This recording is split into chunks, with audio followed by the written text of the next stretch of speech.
I'm Lewis Allen, UK session guitarist, just in the studio today with these 3 THR amplifier models.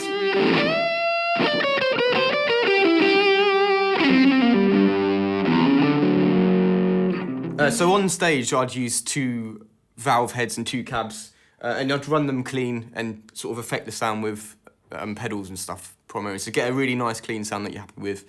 And then I'd use maybe like a bluesy overdrive pedal, more of a high gain pedal, and just like a push overdrive, just so I get different gain stages of the amp. And then I'd use some modulation effects. I really like Strymon stuff for that. So it's quite a lot of stuff going on the board, and I've also got my tech would be operating a lot of the stuff off the side of stage. So it's quite a comprehensive setup. So what I'm going to do with the THR-10 is I'm going to set it up as I would my valve heads, so get a really nice basic clean sound.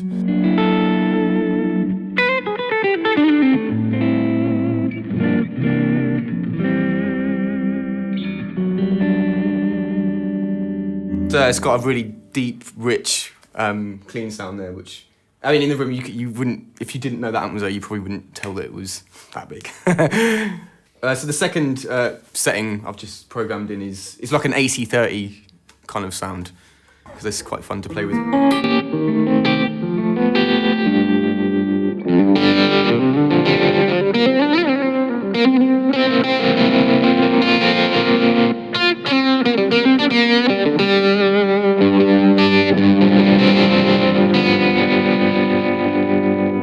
So the next sound that I'm going to play through is like it's meant to be kind of like a modded JMP 100 head, so like an old Marshall kind of thing, and I'd probably use that setting as like a kind of Hendrixy sort of thing. So I've just put a bit of tremolo on it to give you that kind of effect, but yeah, it sounds a bit like this.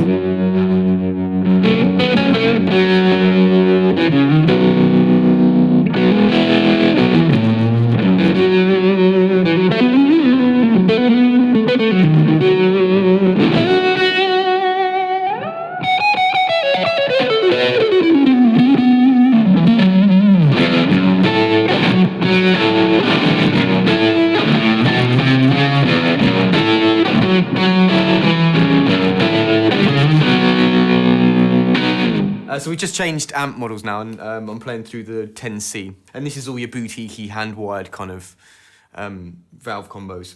So the sound I'm playing for at the moment is based on a Marshall Blues Breaker, and it's just a straight-up kind of bluesy sound, so it sounds like this.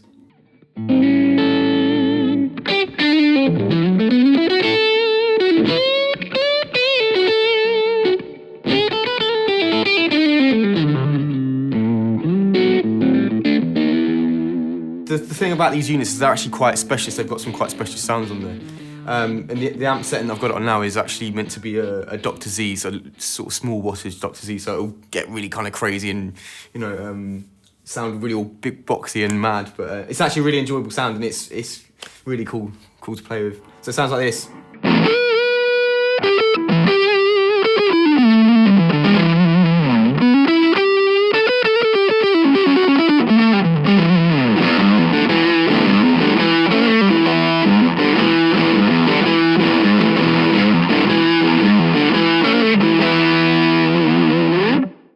So what I've tried to do with this setting here, I've just got it on actually called Class A, but it's based on a kind of DC30 matchless. Is that kind of really strong John Mayer clean sound that I'm sure we're all familiar with. So this is kind of my attempt at getting that sort of sound.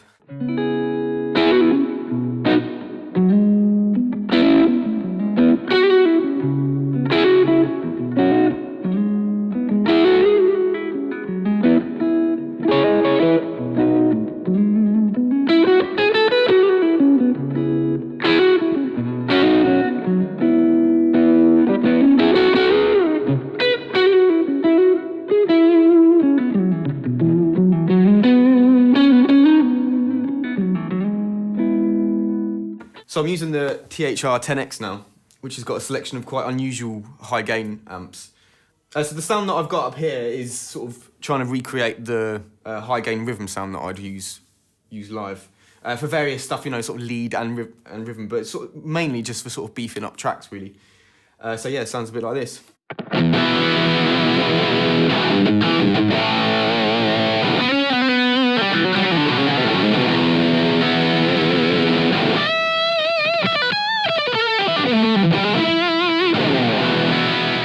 So I swapped guitars now, just to show you kind of how the amp reacts with different types of guitars. Same sound on the amp, just literally different guitar.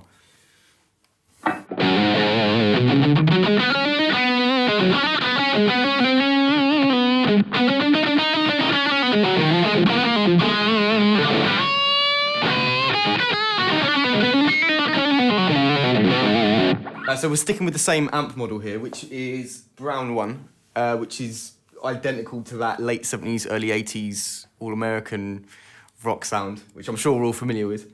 I've changed a little bit of the EQ, put a bit more bottom in and a slight bit more delay in, it's probably what I'd do with the lead sound anyway. Yeah, and it sounds something like this.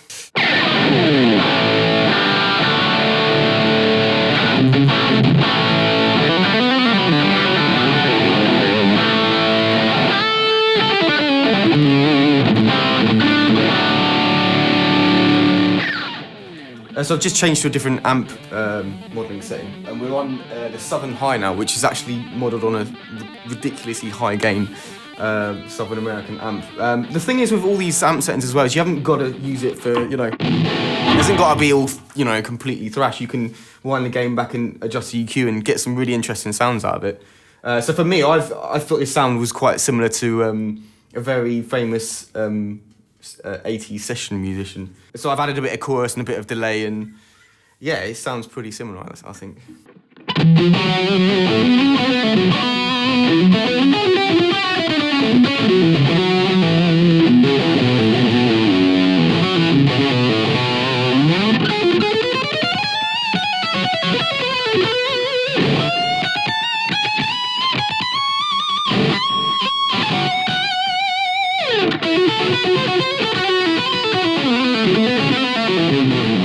So hopefully that's given you a good idea of the versatility of these Yamaha THR amps.